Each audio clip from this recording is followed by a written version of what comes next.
Anyone want to be brave and say what they learned about themselves over the pandemic? I'm bald. Motherfucker, you knew that. We all knew that before you did. I'm sorry, you're bald. I don't mean that, because I'm really afraid of going bald. I really am, because it's starting to happen to me. Yeah, don't go,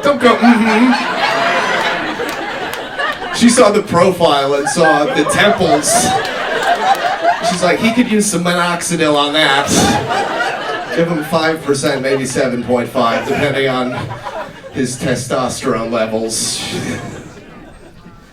No, I'm going bald. It's scary because my dad's bald, and I don't know. I just feel like when you're bald, you can't get caught masturbating anymore. It's because it's a completely different visual for the person who catches you. Like if you walk in on a bald guy masturbating, it just looks like he's choking a tiny version of himself.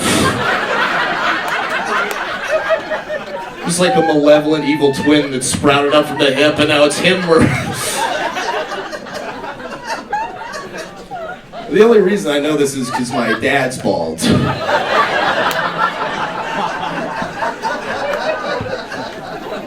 I wasn't going to do that joke until 2/3 of the way through this.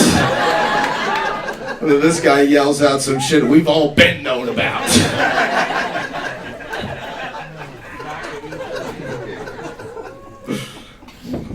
You guys in relationships? No. I'm fucking around. I don't know. I'm really happy the pandemic. So I learned the two things I learned about myself over the pandemic. First thing I learned about myself is I got a hidden talent. That hidden talent is I might be one of the best people in the world at losing N95 masks. Yeah. The second thing I learned about myself over the pandemic is when I was a kid, my dad wouldn't hug me because he thought it might turn me gay.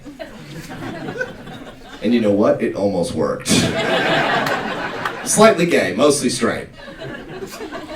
Some of you guys don't believe me. I don't know. I don't think it's from like a lack of dad hugs or anything. I think it's just because like I'm a Gen Z, so I grew up eating Go-Gurt. I was taught from a young age, you gotta earn your snacks.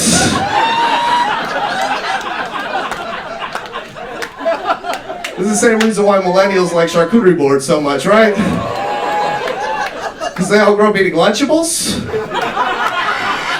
Okay, some of you guys aren't ready for this level 3 thinking. And this Go-Gurt cum joke. I can slow it down. I don't know, I'm not like in the closet gay, but I'm definitely like in the steam room gay. So you can just go in there and feign ignorance. Could be anyone's muscular thigh you're grasping. Can't see anything. It could be anyone's hairy shoulder you're holding on to. It could be anyone's vascular pulsating Go-Gurt going in and out of your mouth. You don't know.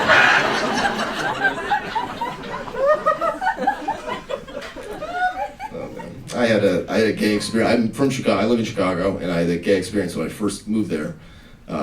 So this is what happened. I did not have a great time. So I moved in with a roommate. I met on Craigslist, and he was an alcoholic, and I didn't know that yet. So I thought we were just having a party, and so it's a Wednesday, and I'm drunk at 7:30. So I'm just swiping on Tinder. I matched with a girl, and she says, "I want you to come over so we can hook up." I'm like, that sounds pretty good to me. I said, let's do it. And she said, there's only one problem. I was like, what's that? And she said, my roommate wants to get involved. I was like, that doesn't sound like a problem at all. It sounds like a good thing. And she said, no, he's a dude.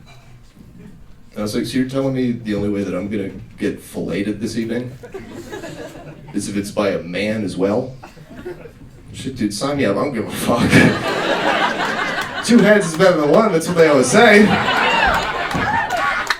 Yeah. So I went over, one of them was a cop, the other one was a felon. Can you believe that? It's crazy, yeah, I fucked a cop and a felon at the same time. I don't know what letter that makes me in the Lgbtqia plus community, but I think on the pride flag, I am the thin blue line. I don't care what side of the political spectrum you're on, you hate that joke. You hate that. I'm just saying that if you're driving around, you see a guy with a bumper sticker where it's like an American flag with one blue line, that means that that guy is gay for the police. And don't get mad at me, I didn't come up with that. That's the village people. They decided that.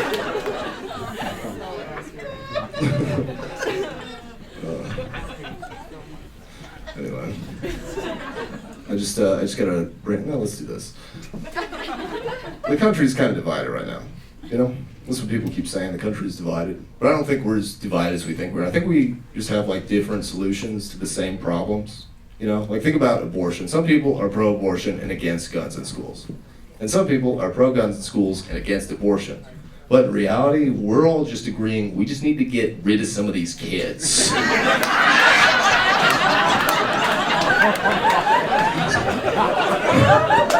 It's just how and when we do that we disagree on, right? It's like some people get pregnant, they're like, oh shit, I'm pregnant. Quick, get the vacuum before he has fingernails. Other people get pregnant, they're like, whoa, whoa, whoa, whoa, whoa, listen. Adolescent depression is at an all-time high. Background checks are not mandatory. If your kid isn't supposed to be here, God will send a classmate. If you're upset at that joke, homeschool your kids. I dare you, spend 2 weeks trying to teach them Mandarin Chinese and trigonometry, you're gonna want to pop a cap in their ass too.